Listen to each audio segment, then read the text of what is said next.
Hi guys, this is Deepu. I had a very good conversation with RJ Joe. Subscribe to Unscripted with Joe. Hello, everybody. Welcome to Unscripted with Joe. We have singer Deepu with us. Hi, Deepu. Hi Joe, how are you doing? Good. How are you? It's been too long to అంటే చాలా రోజుల తర్వాత కలుస్తున్నాను. మనం కలిసింది చాలా రోజులు అయిపోయింది and we're friends since almost 2 decades. 2 decades, correct. So according to Deepu మీరు అనుకున్నట్టుగానే you're there today. Yeah, of course. అంటే graph career graph wise success wise fame wise అంటే నేను అనుకున్నది ఇంకా రీచ్ అయ్యేది చాలా ఉంది. బేసిక్ లాక్డౌన్ ముందు వరకు బాగానే ఉండింది. అంటే career graph was very good. కరోనాలో తర్వాత గ్యాప్ వచ్చింది, వాయిడ్ వచ్చింది అనమాట. అంటే అందరూ ఇన్ఫ్లుయెన్సర్స్ వచ్చేసారు ఆ టైంలో, చాలా ఎక్కువ అయిపోయింది. ఇంట్లోంచి రికార్డ్ చేయడం కానీ ఇంట్లో పాడి పెట్టడం కానీ అందరు ఇంట్లోనే ఉన్నారు కాబట్టి లాక్డౌన్ లో అది ఎక్కువ అయిపోయింది. కొత్త సింగర్ స్టార్ట్ అయ్యారు. నాకు ఇంకా చాలా పాటలు పాడాలని ఉంది, చాలా మ్యూజిక్ డైరెక్టర్స్ దగ్గర వర్క్ చేయాలని ఉంది. I want to do and I'm still doing also. ఏదో చేయలేదు అనేది నాకు ఎప్పుడు రిగ్రెట్ లేదు, ఎందుకంటే ఈ గ్యాప్లో నేను ఏం చేశానో నాకు తెలుసు. అంటే I spend my life with my family. మన వైఫ్ పిల్లలు అనే వాళ్ళు పెరగడం చూశాను, దగ్గర నుండి చూస్తాను అనమాట. అంటే దట్ ఈస్ మోర్ వాల్యుబుల్ అనిపించింది. I enjoyed each and every moment with my family. Purvi and Purni, right? Purvi and Purni, yeah. So they enjoy your singing ఇంట్లో పాడడం? ఇంట్లో నేను పాడుతుంటాను, అదే వచ్చి పాడుతుంటాను నాతో పాటు. పెద్ద పాపకి ఇంట్రెస్ట్ ఉంది, దానికి క్లాసికల్ నేర్పించాలి. నాకు టైం దొరకట్లేదు, తీసుకెళ్ళాలి. ఇప్పుడు మళ్ళీ బ్యాక్ టు వర్క్, చాలా బిజీ అయిపోయా. సో చూడాలి. And your wife is also singer, Swathi. Singer ఏం కాదు, but she's interested in music. She's very talented in other ways. నాకంటే లైక్ చాలా టాలెంటెడ్ తను. నేను లవ్ మ్యారేజే కదా, సింగింగ్ లో మీ లవ్ స్టోరీ స్టార్ట్ అనుకుంటున్నాను నేను. అంటే తను నేర్చుకోవడానికి వచ్చింది రామాచారి సార్ దగ్గర. నేను సార్ లేనప్పుడు నేను క్లాసెస్ చెప్పేవాడిని, అప్పుడు కూర్చొని నేర్చుకునేది, అప్పుడు కనెక్ట్ అయ్యాం అనమాట. నైస్. సో తను సింగింగ్ వచ్చారు.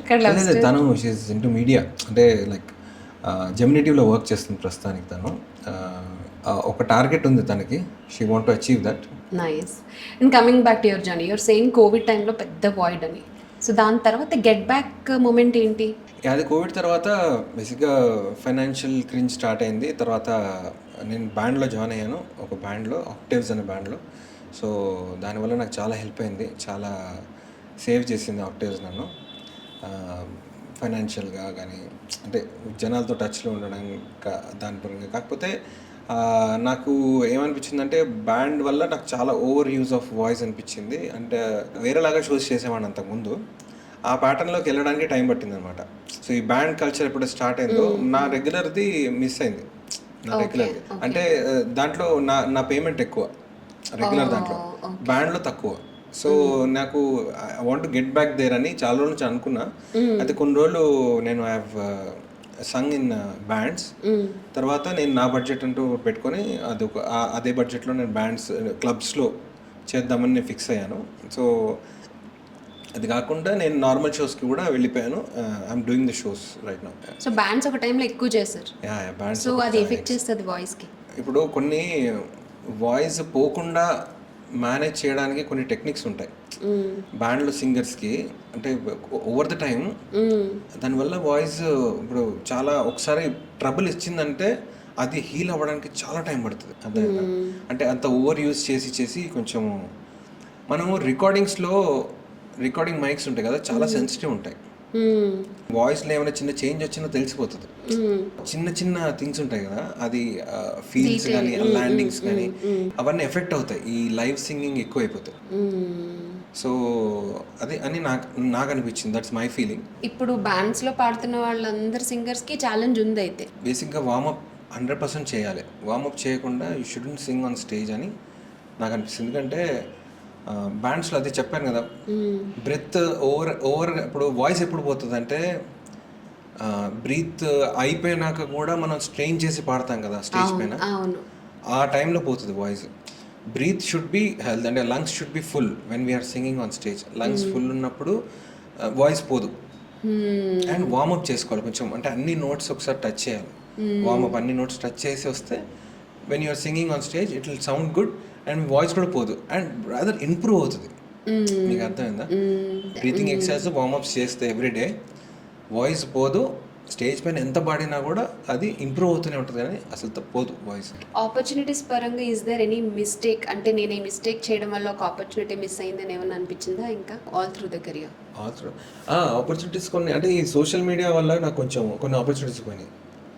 సోషల్ మీడియాలో ఎక్కువ యాక్టివ్గా ఉన్నాను కదా, ఫాలోవర్స్ తక్కువ ఉంటారు నాకు. సో నేను పెద్ద కేర్ చేయలేదు దాన్ని ఎప్పుడో. బట్ కొన్ని రికార్డింగ్స్ కానీ కొంతమంది అప్రోచ్ అయ్యి నా ఫాలోవర్స్ని చూసి బ్యాక్ అవ్వడము అలా జరిగింది. 2-3 టైమ్స్ జరిగింది. అది ఇన్స్టాగ్రామ్ వల్ల అలా జరుగుతుందని నేను అనుకోండి. అంటే టాలెంట్ చూడాలి. అంటే మీరు first you have to make me sing, then only you will know what I'm అనేది. అలా ఫాలోవర్స్ చూసి హౌ యూ కెన్ డిసైడ్ అనేది ఇలా కూడా మిస్ అవుతాయని నేను అప్పుడు నేర్చుకున్నా. అందుకనే ఇప్పుడు suddenly started actually I wanted to do this since long actually. But నేను బద్ధకంలో చేయలేదు.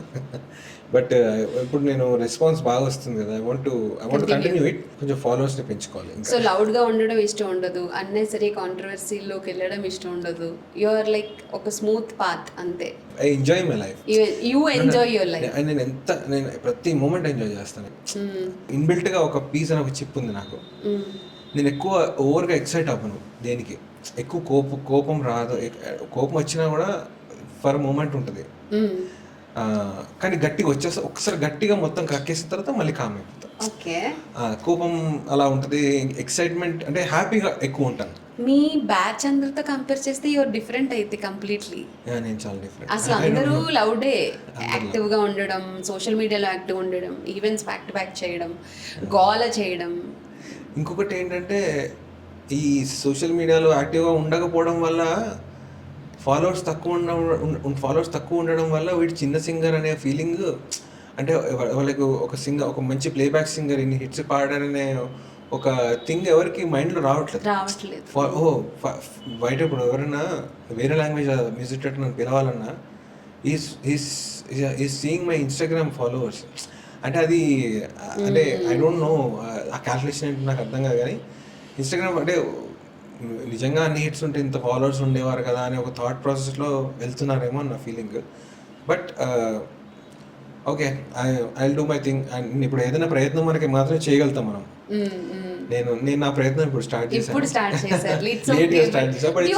బిగ్ హిట్స్ అసలు ఎంత మంచి హిట్స్ ఉన్నాయి. ఫస్ట్ అవన్నీ తెలియాలి జనాలకి. అంటే యాజ్ యూ సెడ్ చాలా మందికి తెలియదు, రైట్? ఎన్ని పాటలు దీపు కెరియర్ లో? 3,000+ పాడా. 3,000+. It's been 20 years I'm in the industry. 20 years అయింది వచ్చి. అంటే నాకు షాకింగ్ ఉంది. మై గాడ్ 20 years అయిపోయింది. I was 17-18 years నేను ఇండస్ట్రీకి వచ్చినప్పుడు. అదే మంచి లేత వాయిస్ ఉండే అప్పుడు అన్నమాట, ఫ్రెష్గా. అప్పుడే అంతా పాడిచ్చేశారు. తర్వాత మెల్లిగా ఇంప్రూవ్ అవ్వడం స్టార్ట్ అయింది. ఇప్పుడు మొన్న రీసెంట్గా నేను కొన్ని బ్యూటిఫుల్ సాంగ్స్ పాడా. రీసెంట్గా రిలీజ్ అవ్వాల్సిన ఉన్నాయి. ప్రోగ్రామ్కి ఒక సాంగ్ పాడా, సొగసు చూడతరమాన ఒక సాంగ్ ఉంది, అది పాడాను. అది రిలీజ్ కోసం వెయిటింగ్. అండ్ అనుదీప్కి ఒక సాంగ్ పాడా, మంచి సాంగ్, కమిటీ కుర్రాడు సినిమాలో ఒక బ్యూటిఫుల్ సాంగ్ ఉంటుంది. ఆ నిన్న నేడు ఎంతెంత చూడు తిరిగి రాదులే, అంతంటూ లేదు ఆశేమో పోదు తనివి తీరదే, కొంతున్న చేదు బాధేమి లేదు అనుభవాలవే, అరే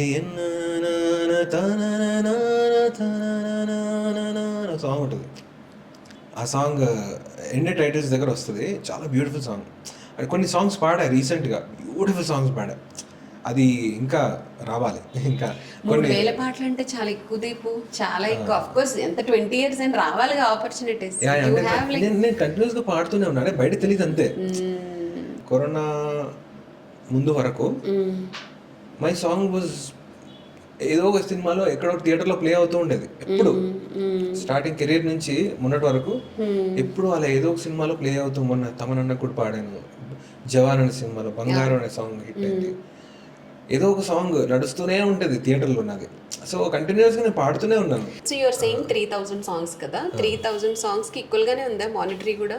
మానిటరీ అని లేదు. అవునా? లేదు అంటే అది చెప్పా కదా, నేను ఎక్కువ ఎక్స్పోజ్ అవ్వలేదు బయటికి. ఎక్కువ జనాలకి అంటే వీడు టీవీలో కనిపించకపోతే మాయ అయిపోయాడు అనుకుంటారు. బట్ నేను బ్యాక్గ్రౌండ్లో పాడుతున్నాను, నా వాయిస్ వస్తూ ఉంటుంది బయటికి అప్పుడప్పుడు. అది దీపుయే పాడాడు అని కనెక్ట్ అవ్వడానికి టైం పడుతుంది. ఆ హిట్ అవ్వాలి, సాంగ్ హిట్ అవుతేనే కనెక్ట్ అవుతారు. ఇప్పుడు నేను మంచి పాటలు పాడటం వేరు, ఆ సాంగ్ హిట్ అయిన తర్వాత దాన్ని కనెక్ట్ చేసుకోవడం వేరు. I'm waiting for one big hit song basically. ఒక్క హిట్ సాంగ్ పడితే మళ్ళీ నేను I'll be back with very good flow of playback singing. ఇప్పుడు యూ స్టార్టెడ్ కదా ఇన్స్టాగ్రామ్లో పాటలు పాడి పోస్ట్ చేయడం అండ్ ఆల్, అండ్ రెస్పాన్స్ కూడా చాలా బాగుంది. మీ పాటలే స్టార్ట్ చేయాలి మీరు. 3000 పాటలు అంటే ఎప్పటికి వెళ్తుంది ఇవ్వండి. నాకు నచ్చిన పాటలు, నేను పాడాలనుకున్న పాటలు, అంటే నేను పాడితే ఈ సాంగ్ నా వాయిస్లో ఎలా ఉంటుంది అని నేను ఎక్స్ప్లోర్ చేసుకుందాం అనే పాటలే పాడుతున్నాను. నా పాటలు నేను పాడుకోవట్లేదు. దీపుని యాజ్ ఎ సింగర్ బాగా బాధ పెట్టిన ఇన్సిడెంట్ ఏదైనా ఉందా? అంటే కొన్ని బాధ పెట్టడం అంటే కొన్ని సాంగ్స్ నేను పాడిన తర్వాత తీసేసి వేరే సింగర్స్ చేత పాడిస్తారు కదా, ఆల్మోస్ట్ ప్రతి సింగర్ అది చాలా బాధేస్తుంది. అంటే నాది బాగా రాలేక వేరే వాళ్ళ చేత పాడిస్తే ఓకే, నాది బాగా వచ్చిన తర్వాత కూడా పాడిస్తారు. That is for name.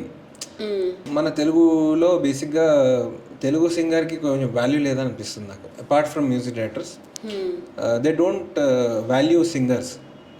No బడీ వాల్యూస్ సింగర్స్. అంటే ఒక బాలుగారి తర్వాత సింగర్స్కి రెస్పెక్ట్ పోయింది మొత్తం. అంటే ఇంకా definitely hero is great, no doubt. ఎందుకంటే వాళ్ళు కష్టపడేది ఎంత కష్టపడతారో we know. Each and directors కూడా they are also great, everybody are great. But singers కూడా వాళ్ళు కూడా కష్టపడతారు అనేది గుర్తింపు లేదు సింగర్స్కి అని నా ఫీలింగ్. బేసిక్గా ఇప్పుడు మళ్ళీ తమిళ్లో వేరే సింగర్స్కి వాల్యూ ఇచ్చేస్తారు మన వాళ్ళు. తమిళ్లో కానీ హిందీలో కానీ వాళ్ళు సింగర్స్ని వాళ్ళని పిలిపించి వాళ్ళకి పెద్ద పెద్ద రెమ్యూనరేషన్లు ఇచ్చి అన్నీ చేసి పాడిస్తారు. మళ్ళీ అంటే ఇట్ హ్యాస్ టు చేంజ్ అనిపిస్తుంది. అంటే ఇప్పుడు తమిళ్ వాళ్ళు హిందీ వాళ్ళని పాడిస్తారు కానీ తమిళ్లో తెలుగు వాళ్ళు ఎవరు పాడరు. మలయాళం అయితే హిందీ వాళ్ళు కూడా పాడరు. మలయాళంలో చాలా రేర్గా శ్రేయా ఘోషాల్, చాలా రేర్గా కొంతమంది పాడతారు మలయాళంలో. కన్నడలో కూడా దే హ్యావ్ దిర్ ఓన్ సింగర్స్.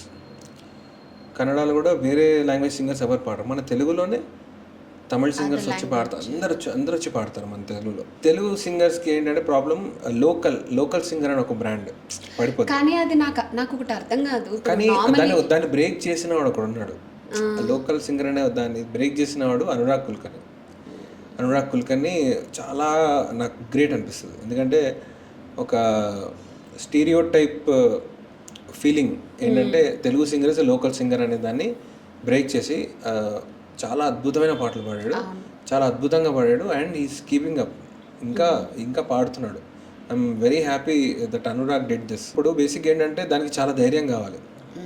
సాంగ్కి నేను పాడను అని చెప్పే ధైర్యం నాకు లేదు. ఎందుకంటే దిస్ మై సర్వైవల్ కదా, this my career and I love singing.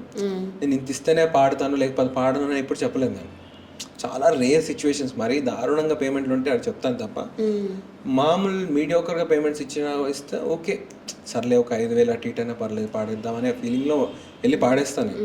అంటే అదే కరెక్ట్ ఇది రాంగ్ అని చెప్పట్లేదు. బట్ అనురాగ్ కుల్కర్ని హ్యాస్ ఒక రిమార్కబుల్, ఒక మంచి స్టాండర్డ్ తీసుకొచ్చాడు తెలుగు సింగర్స్ కానీ నా ఫీలింగ్. సో ఈ పాట నేను పాడను నాకు ఇంతే పే చేస్తే పాడతాను అని చెప్పే ధైర్యం సింగర్స్కి లేదా? ఇప్పుడు మోస్ట్లీ చెప్పాను కదా, మన దగ్గర తెలుగులోనే ఇంతమంది సింగర్స్ ఉన్నారు. ఆపర్చునిటీ మన దగ్గర రావడమే it's a very big thing. అర్థమైందా? సో ఆపర్చునిటీ వచ్చిన దాన్ని డబ్బులతో దాన్ని వదులుకోకూడదు. అంటే సాంగ్ ఇప్పుడు ఇట్లా ఏమైపోతుందంటే, అరిజిత్ సింగ్ ఉన్నాడు, మనం బాంబే లెవెల్లో ఆలోచిస్తే అరిజిత్ సింగ్ ఆయన సాంగ్ వింటాడు, ఫస్ట్ సాంగ్ నచ్చింది అనుకో అసలు ఒక్క పైసా కూడా తీసుకోకుండా పాడేస్తాడు. సాంగ్ నచ్చలేదంటే ఇంత పేమెంట్ చెప్తాడు. అంటే టు అవాయిడ్ ఇట్ సాంగ్కి ఎక్కువ వాల్యూ ఇస్తున్నా. Anurag also did the same. But నేను ఎప్పుడు అలా చేయలేదు. అక్కడికి వెళ్ళిన తర్వాత అక్కడికి వెళ్ళే వరకు సాంగ్ ఏంటో తెలియదు మాకు. అక్కడికి వెళ్ళి ఈ మధ్య సాంగ్స్ పంపిస్తున్నారు, ఫోన్కి పంపించి నేను ప్రాక్టీస్ చేసుకొని వెళ్తున్నాను. కానీ అంత ముందు వరకు అయితే అక్కడికి వెళ్ళేదాకా సాంగ్ ఏంటో తెలియదు. అక్కడికి వెళ్ళి విన్నాక ఓ మై గాడ్ సాంగ్ ఏంటి ఇలా ఉంది, సరే నేనే what best I can do for this song అనే థాట్ ప్రాసెస్లో వెళ్ళి పాడేవాడిని. నేను డబ్బుల గురించి అటు ఇటు పెద్దగా ఆలోచించేవాడిని కాదు. బట్ అలా ఆలోచించాలి ఈ మధ్యకాలంలో. ఇప్పుడు శ్రీరామ్ కానీ వాళ్ళు పెద్ద సింగర్స్ ఇప్పుడు అంటే అలా అలా మనకంటూ వాల్యూ క్రియేట్ చేసుకుంటేనే మనకు వాల్యూ ఉంటుంది అనే విషయం నాకు అప్పుడు తెలియదు. ఇప్పుడు తెలిసింది. కానీ ఓకే, నేను మరీ ఇంత హై కూడా కోట్ చేయను, అది కూడా ప్రాబ్లమే. మళ్ళీ హై కోట్ చేసే వాళ్ళకి ఎక్కువ వాల్యూ ఉందనే ఫీల్ అవుతారు. అదేనా, ఓహో వీడు ఇంతేనా అనే ఫీలింగ్ వచ్చేస్తుంది జనాలకి. నేను పేమెంట్ చెప్తా అంటే పేమెంట్తో టాలెంట్ జడ్జ్ చేయొద్దు అని నా ఫీలింగ్. అదే ఒక చెప్తున్నా, it's all depends on success. ఒక హిట్ పడింది అనుకో, నేను ఎంత పేమెంట్ చెప్తే అంత ఇస్తారు. అది కూడా ఎక్స్పీరియన్స్ చేశారా మీరు? అంత పెద్ద హిట్లు పడ్డ తర్వాత? అప్పట్లో నాకు అంత తెలీదు. హిట్స్ పడ్డప్పుడు ఐ వాజ్ వెరీ యంగ్, అంత మెచ్యూర్డ్ మైండ్ కాదు నాకు. అంటే కెరీర్ని ఇలా తీసుకెళ్ళాలి అంటే నేను ఇప్పుడు మ్యూజిక్లోనే ఉండేవాడిని, మ్యూజిక్ ప్రాక్టీస్ బాగా పాడాలనే ఉండేవాడిని. మార్కెట్ చేయాలనే విషయం నాకు తెలియదు. మార్కెట్ చేసుకోవాలి, తర్వాత పేమెంట్స్ ఇలా అడగాలి, ఇలా మెయింటైన్ చేయాలి, పిఆర్ ఇలా యాటిట్యూడ్ చూపించాలి, అసలు నాకేం తెలియదు అప్పట్లో. సో ఓకే, ఓవర్ ద ఎక్స్పీరియన్స్తో అంతా వస్తూ ఉంటుంది కదా. కానీ దీపు, ఇప్పుడు మీ మాటల్లో అనిపిస్తుంది సింగర్స్కి, లోకల్ సింగర్స్కి స్పెషల్లీ అంత గుర్తింపు లేదు. ఇదే మాట సీరియల్ ఆర్టిస్టులు చూసినా అదే చెప్తున్నారు, సింగర్స్ చూసినా అదే చెప్తున్నారు, హీరోయిన్స్ చూసినా అదే చెప్తున్నారు. అదే పొరుగింటి పుల్లకూర రుచి అనేది సామెత తెలుగులోనే కదా ఉంది. సో తెలుగు వాళ్ళకి ఆ ప్రాబ్లం ఉంది. So you're saying Telugu singers కూడా ఈ ఇబ్బందులు ఉన్నాయి అయితే? చాలా ఇబ్బందులు. అంటే నేను ఐ వుడ్ సజెస్ట్, ఇప్పుడు ఎవరైనా నన్ను వచ్చి అడిగారు, నన్ను జూనియర్స్ అడుగుతుంటారు ఏంటంటే how is industry right now, మేము రావచ్చా లేదా అని. అంటే is it safe to come in to industry right now as a playback singer అని అంటే నేను ఒకటే చెప్తా, ఒక హాబీ లాగానే చేసుకో, నాట్ కంప్లీట్లీ వచ్చి అంటే. ఎందుకంటే నేను వచ్చాను హాబీ కాకుండా ప్రొఫెషనల్గా వచ్చాను. నేను చాలా అప్స్ అండ్ డౌన్స్ చూసాను. అండ్ దీంట్లో ఇప్పుడు ఇదే నేను బీటెక్ అయిపోగానే నాకు యాక్చువల్లీ యూఎస్ఏ వెళ్ళే ప్లాన్స్ ఉండే. యూఎస్ వెళ్ళి ఎంఎస్ చేసి అక్కడ జాబ్ చేసే ప్లాన్స్, అక్కడ సెటిల్ అయిపోదాం అనే ఫీలింగ్లో ఉండే. బట్ బీటెక్ అయ్యే టైంకి నాకు హిట్ పడిపోయింది, సాంగ్స్ హిట్ పడిపోయింది. ఇంకా బ్యాక్ టు బ్యాక్ రికార్డింగ్స్, అసలు ఎంత పడుకోవడానికి కూడా నిద్ర టైం లేనంత బిజీ అయిపోయాను. అది కూడా కొన్ని రోజులు కాదు, 10-15 years అంతే బిజీగా నడిచింది ఆ సాంగ్స్ పడ్డప్పుడు. సో నాకు అసలు ఆ మైండ్లోంచి అది వెళ్ళిపోయింది. అదే నేను ఇప్పుడు ఇదే జాబ్ నేను సాఫ్ట్వేర్లో ఉండుంటే కనుక, నేను అదే అమెరికాలో ఈ పార్టీకి అప్పుడు స్టార్ట్ చేసి ఉంటే, ఇప్పుడు ఈ 20 yearsలో నాకు నా సాలరీ వేరే రేంజ్లో ఉండేది. అది అర్థమైందా? ఫైనాన్షియల్గా I would be in a better place. కానీ ఇండస్ట్రీలో ఉన్నాను కాబట్టి ఆ ప్లేస్లో నేను లేను. బట్ పేరు వచ్చింది. అప్పుడు అక్కడ ఉంటే పేరు రాదు, ఇక్కడ ఉంటే అంటే యూ హ్యావ్ టు చూస్ ఏదో ఒకటి. దీపు, ఒక 2 లైన్లు ఏదైనా ఒక పాట, మరి ఇంత సీరియస్గా మాట్లాడేస్తున్నాం మనం. ఏదో అనుకుంటే కరెక్ట్ ఈ మూమెంట్లో. సరే ఓకే, కళ్యాణి మరి గారికి ఇష్టమైన పాట, నేను పాడిన పాట, అది ఊహలో గుసగుసలాడదు, నాకు చాలా ఇష్టం. అవునవును. ఏమిటి హడావిడి ఎదల్లోనా, ఎందుకి హరిబరి నరాల్లోనా, లోపలి తుఫానిలా షురు అయినా చప్పుడే ఉండదే పైన, ఏమిటి హడావిడి ఎదల్లోనా, ఎందుకి హరిబరి నరాల్లోనా, లోపలే తుఫానిలా షురు అయినా చప్పుడే ఉండదే పైన. లవ్ యూ కూడా ప్లీజ్. ఎంత బాగా పాడతారో ఆ పాట అయితే. తెలిసేదాకా అంతేగా, తెలిసిందంటే వింతేగా, కలిసేదాకా కలేగా, కలిసిందంటే కథేగా, ఓలవోలమ్ము పిచ్చెత్తిపోతాందే, గోలగోలమ్ము గలాటలేస్తాందే, ఓలవోలమ్ము గంతుల్లో తోస్తాందే, రచ్చ చేస్తాందే. Thank you Deepu once again and wishing you the best. మళ్ళీ మనం మీ ఇండిపెండెంట్ మ్యూజిక్ జర్నీ ఏంటి, మీ అదర్ షేడ్స్ స్టార్ట్ అయిన తర్వాత మళ్ళీ కలుద్దాం ఇక్కడ. So that was Deepu. I hope you enjoyed the podcast. His journey is amazing. 3,000కు పైగా పాటలు పాడి, ఎన్నో ఎక్స్పీరియన్సెస్, లెసన్స్, చిన్న disturbances, what not, but everything is part of his beautiful journey. Success రావాలంటే అంత ఈజీ కాదు, ఇవన్నీ ఉంటాయన్నమాట. Which part of the video మీకు బాగా నచ్చింది అనేది కామెంట్ చేయండి, వీలైతే లైక్ చేయండి, షేర్ చేయండి, సబ్స్క్రైబ్ చేయండి. So I hope you enjoyed మన పాడ్కాస్ట్ని. సో కామెంట్ అయితే చేయండి, సబ్స్క్రైబ్ చేయండి. మళ్ళీ నెక్స్ట్ వీక్ ఇంకొక గెస్ట్తో కలుద్దాం. Until then stay tuned to unscripted with Joe.